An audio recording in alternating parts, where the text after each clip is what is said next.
Hello guys! Welcome to my channel. So, paano ba i-withdraw yung profit natin kay Panda papunta sa Gcash?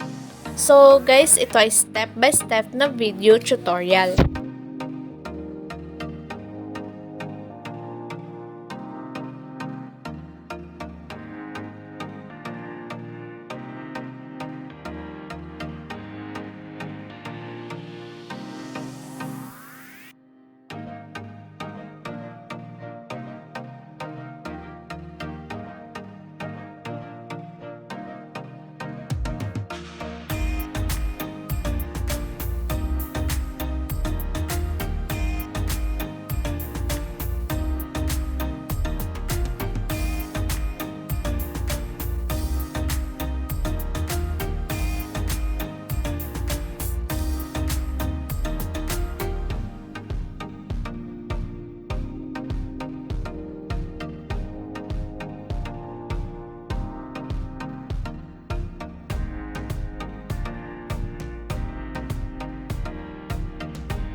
So, yun guys, nasell ko na yung USDT ko.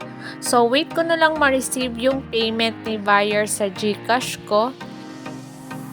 And then, pwede mo i-check dito sa transaction history yung status ng withdrawal mo kay Panda. And then, makikita mo guys, pending pa siya. And then, makikita mo dito kung completed na or na-cancelled yung withdrawal natin kay Panda. And then guys, after 28 hours, na-receive ko na yung payment ni buyer. So, yun lang guys. Thank you for watching my video and please like and subscribe to my channel.